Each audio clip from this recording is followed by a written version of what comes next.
Okay, guys, we are trying to figure out how to solve system of equations. We're going to try this video thing, flipped classroom. Give it a try.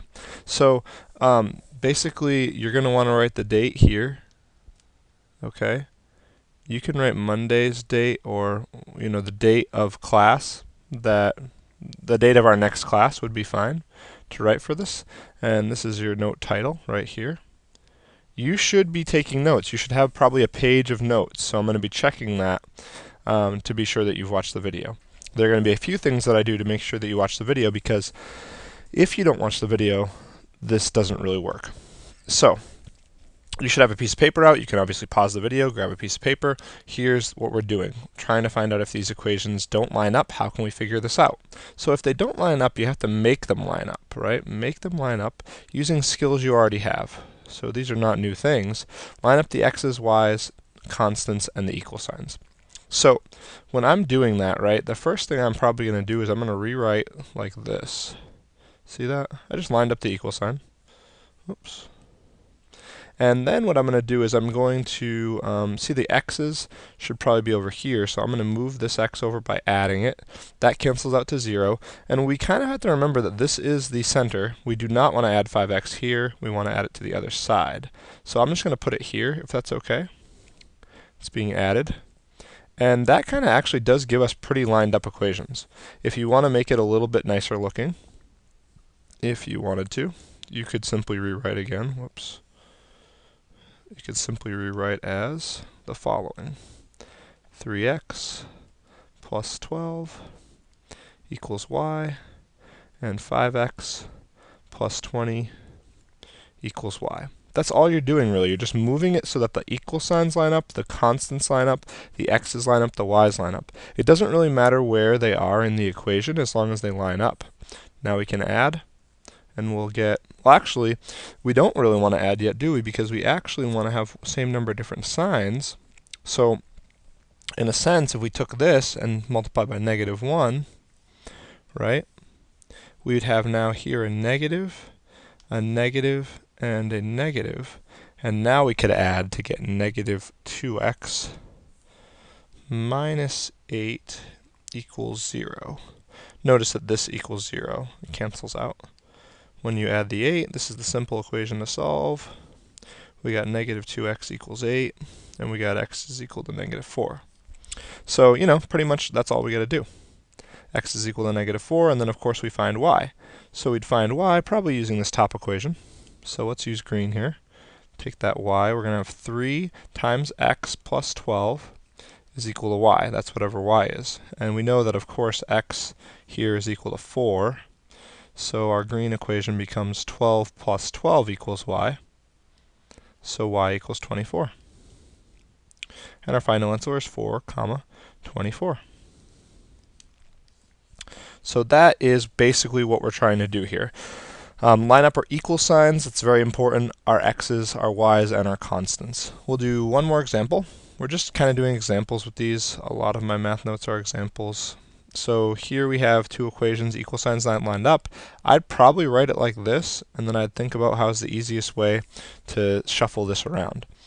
Well, I'm seeing that there's not really a super easy way. You're going to have to do a few things. So I'm going to move the 2x over, put a negative 2x here on this side. That's now gone. I want to move the 13 over, so there's going to be a minus 13 here. Okay, let's just get an idea of what we have now. So we got the top equation, which is 4x plus 7y equals negative 7. Then we get the bottom equation, which is now negative 2x. Let's make this one red, actually. Got the bottom equation, which is negative 2x equals negative 13 plus 9y, right? And so obviously we'd want to minus the 9y on both sides, and now we have everything lined up. I'm just going to go ahead and erase this so that we don't have to go ahead and do another step. We're in pretty good shape now. Looking at the equations here, right, these guys, this is pretty solvable. We can actually do what to get the same number of different signs? Let's think about that. Well, we'd potentially like to have a negative 4 here, so if we multiply by 2, we'll get that. So we'll have negative 4 x minus 18y, right? Multiplying everything. And multiply through the equal sign to get negative 26 on that side. And then you're pretty much just grabbing this equation, right? Let's see if we can actually just do that. Technology kind of helps. Let's do this, actually. So we're just rewriting that equation over here. But because I got this nice thing, it kind of makes it a little bit easier. So now we're just adding these together, seeing what we come up with. So we add them together, cancel, cancel, done. We got now negative 11y equals negative 33, I think. And we solve for y, dividing by the negative 11. Not a big deal. We got y is equal to 3.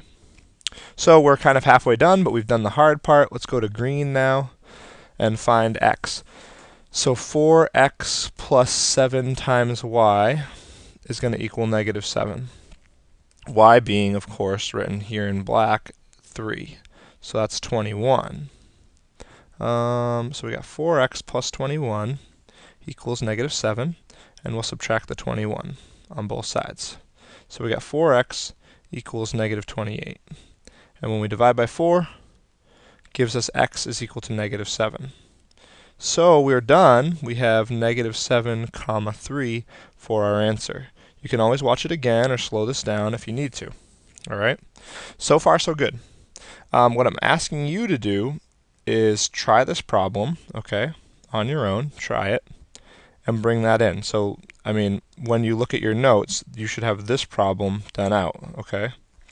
And we'll do this problem in class, if that makes sense. So your job is to pause the video, try this problem in your notes, we're calling them now, and bring it in. It's one problem and a 10-minute video. Shouldn't be that bad. Okay, so you know how I like to save my pages. So we've got the idea. We just want to line everything up, move things around, be sure we're doing it to the same thing to both sides, never adding 5x to the same side twice, right, etc. Not really too bad. Let's talk a little bit about word problems because this is where we're going.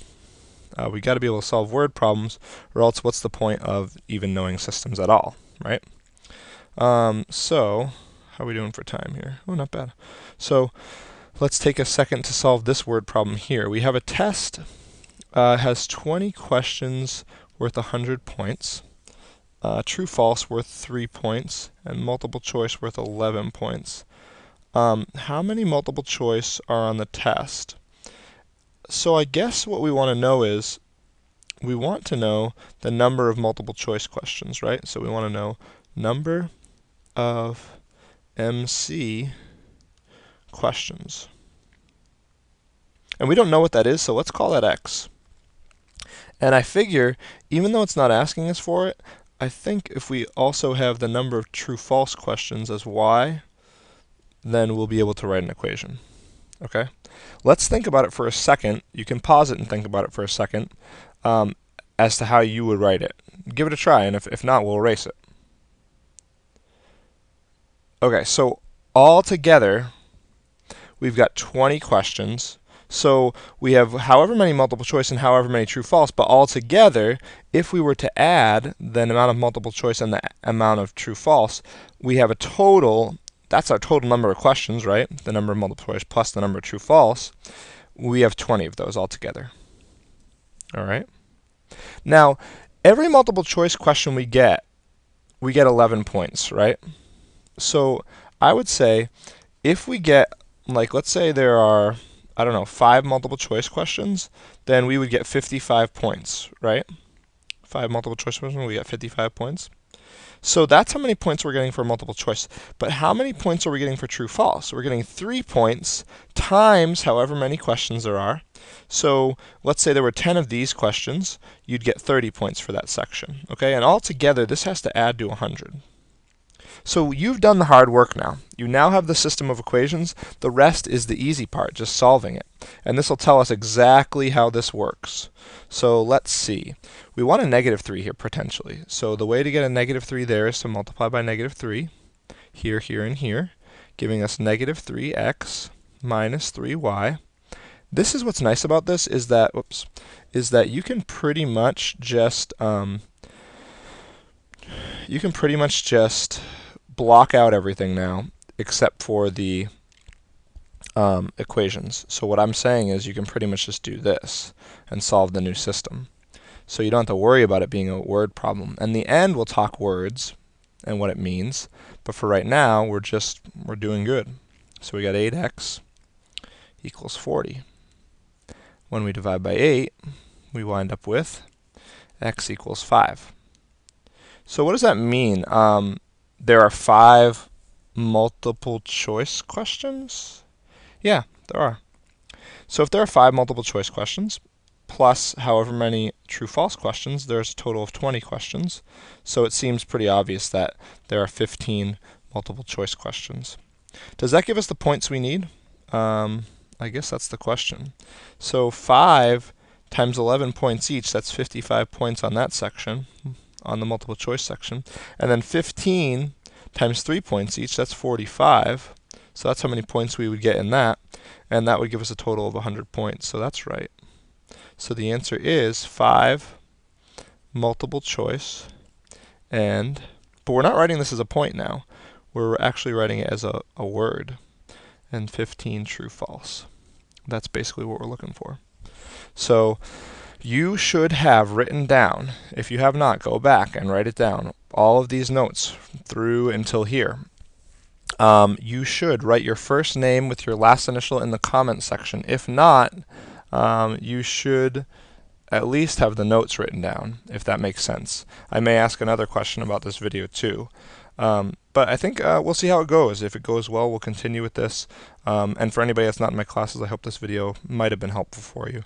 We're getting to the end of elimination. We're starting to go with word problems now. Okay, we'll see you soon.